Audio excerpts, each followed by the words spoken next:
Now, last week we reported on the oldest member of the House testing positive, a Republican. Today we find out that the oldest member of the Senate, Chuck Grassley, has tested positive. Also a Republican, of course. So Grassley tweeted out, "I've tested positive for coronavirus. I'll be..." I like that he used the B, not B-E. Those damn Twitter character limits. I wouldn't know, though, because they don't allow me on Twitter.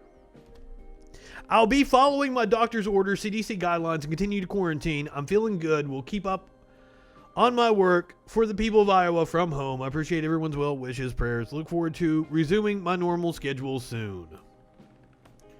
We all look forward to resuming our normal schedule, Chuck. But unfortunately, we have assholes just trying to make this worse. This is Dr. Scott Atlas on Fox News with Martha McCullum. I don't even know who that is. Joining me now is Dr. Scott Atlas, Special Advisor to the President and Stanford University's Hoover Institution Senior Fellow. Dr. Atlas, good to have you back on the program tonight. Thanks for having me. You bet. Is she like some kind of Nancy Grace clone? Something that got some attention, which happens sometimes, and this was about resisting and rising up against some of these new lockdowns and advisories that everybody is hearing about. You said the only way this stops is if people rise up. This was in reaction to Governor Whitmer. You get what you accept. Hashtag freedom matters. And here's what President-elect Biden said. The freedom not to die of COVID? God damn, these people are stupid. I'm not excited about a Biden administration by any stretch of the imagination, but he's been spoon-fed some absolute bullshit. Yeah, I got a little tongue-tied yesterday on the show, and it resulted in a new hashtag, spoon-fed. This guy is spoon-feeding the morons that watch Fox News a whole bunch of bullshit. Said in his press avail today about that comment. Let's watch. The idea that President's now existing, remaining advisor on COVID is saying that they should resist. What the hell's the matter with these guys? What is the matter with them? It's Thank you, totally Joe. Irresponsible. Irresponsible. How would you respond to that, Doctor? Well, adding to the list of things I'm not very good at Twitter. He's going to respond by being even more irresponsible. I'm calling it right now. And I take responsibility for what I tweeted. I didn't mean anything, I think, that people are inferring from that. And I clarified it right afterwards, and I wish you would have shown that. Because what happened was, what I meant was, in response to the literally thousands of emails I get from people all over the country begging me to figure out how to end the lockdowns. I get emails, I would say, every couple of weeks from someone who has had a family member commit suicide because of the lockdown. First of all, what lockdown? As far as I know, everything is fucking open. My favorite barbecue joint was open. What lockdowns is he talking about? There are still some restrictions in place. Apparently you can't go to a restaurant after 10 p.m. in New York City or some shit. There are no lockdowns. We never even really had a lockdown. When we were locked down, about 50% of us were still going to work. So I do not know what he's talking about. I have people begging me to do anything I can to end the lockdown. And so what I meant, and I'm sorry I'm not very articulate on Twitter, is And basically, if you want to change things, you have to have your voices heard. I didn't mean anything more than that. I think that's obvious in the United States. I didn't mean to threaten or incite violence. I, in fact, tweeted that several times. So I don't think I meant mass pandemonium, some sort of mass resistance. We're talking about a governor who has already had a plot to kidnap her that you were tweeting about, you irresponsible piece of shit. If you have a desire, it's going to come from the people. The government's not going to end the lockdowns. This is a state issue. It's not a federal issue. Now, I would like to say that I have a lot of commonality with your previous guest in terms of understanding that, yes, there are more cases in the winter. Yes, there are more cases indoors, and we know this with this virus, and that's the problem.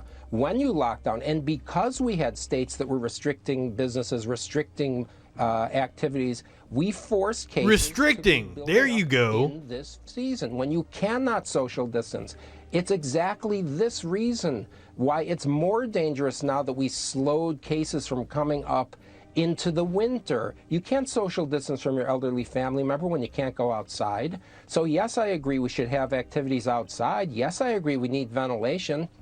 Yes, we should reduce large group indoor activities, use social distancing. We need to protect our vulnerable, high-risk senior family members.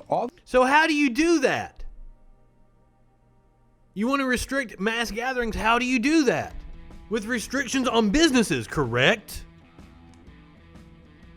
This guy is talking out of both sides of his ass. These things I completely agree with. There's nothing there that isn't agreeable. But what the problem is, I don't agree you should close schools. I don't agree you should not have in-person learning. I don't want to see the figure that 1 in 4 American college students, 1 in 4, age 18 to 24, thought of killing themselves in June.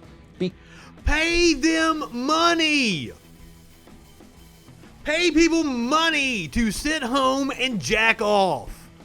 College students will be more than happy to stimulate the economy by buying a PS5 or a new Xbox and sit at home and play video games. That's how you slow the spread of coronavirus. Not by these haphazard restrictions on business where businesses are still going to suffer breakouts, outbreaks. God, I'm getting tongue-tied again. Businesses are still going to suffer outbreaks. They're going to see reduced patronage because there's a fucking pandemic going on. It's the government's job to help people. And you are derelict in your duty.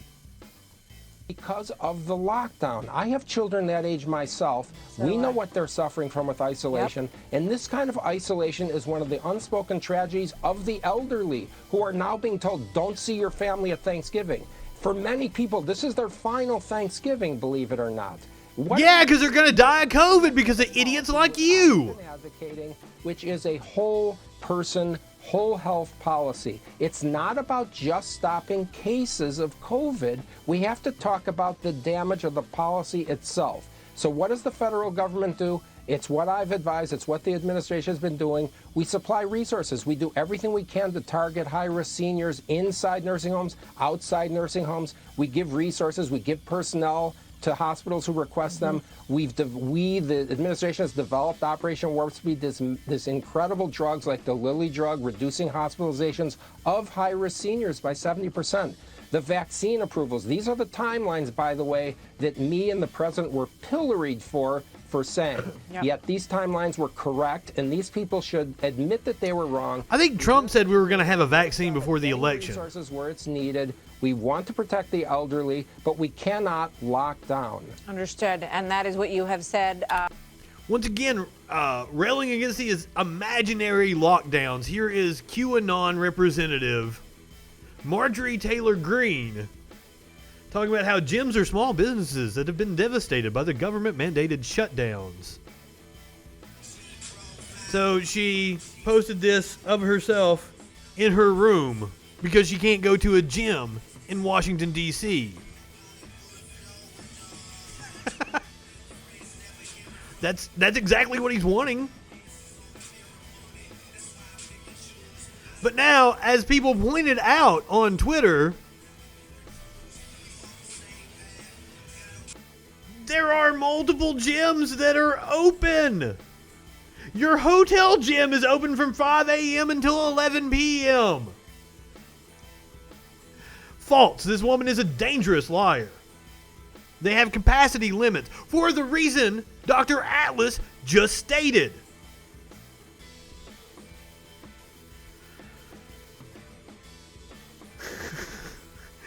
At a dirty Ramada. Always enjoy the Horse Whisperer account. And here is a stunning statistic I saw. 300 companies that received Paycheck Protection funds have filed for bankruptcy. Why? Because we didn't do rent freezes. We didn't do mortgage freezes. And we haven't been paying people to stay home. So these small businesses that they claim to care about, now they don't actually care about small businesses. This is about keeping the multinational conglomerates open.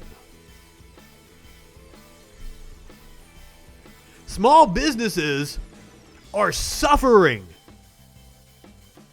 because the government isn't providing them the funds that they need to be able to weather this storm. There's no other way around it. And I'm tired of this fantasy world that the right-wingers live in. These people are not just morons.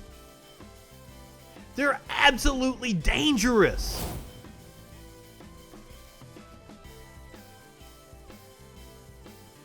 Another story I saw today that just floored me.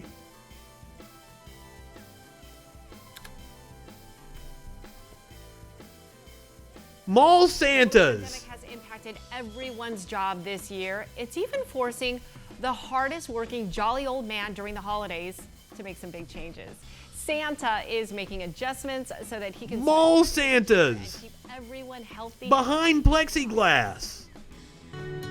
Wherever Christmas cheer is. Why are malls even open? But due to the pandemic, meeting Santa will look a little different this year. We all have to adapt. Which includes no more one-on-one connection. It'll be really tough because that is a lot of the true spirit that comes out with the interaction between children and Santas. But those interactions will have to be limited to avoid COVID exposure. Santa will do some interactive Zoom meetings. In some parts of the North Pole, kids can do drive-bys. Cars will drive by and either Gonna pull a drive-by on Santa. Helpers will give the children a little treat or gift of I some bet he's sort. packing too. I bet he's got a Glock in Santa's that beard. Wonderland at Cabela's or Bass Pro Shop will require online reservation prior to arriving. You'll have to have a temperature check, and when you get up to meet the big guy, it's going to happen through a plexiglass. The picture will be using the divider, and Santa will be wearing a face shield as well. Going to be a little bit different this year, but overall, Capitalism is a virus. some semblance of normalcy with Santa. And his crew of sanitation elves on But if we don't do this, the entire system is going to collapse. It's probably going to collapse anyway. And they are also instituting safety guidelines, including social distancing and masks. They encourage visits to their websites for details. While parents may understand the changes, kids might have a hard time adapting. So it's important Santa continues delivering his holiday message. Love, hope, and joy. Thank you. Oh, it's going to be so different, our holidays. But you know what? At least Oh. still see Santa. I'll tell you who gives a fuck. Well, many of the stores Stockholders have new protocols in at Macy's, Walmart. It's amazing how much our country depends on the Christmas season for its economic growth.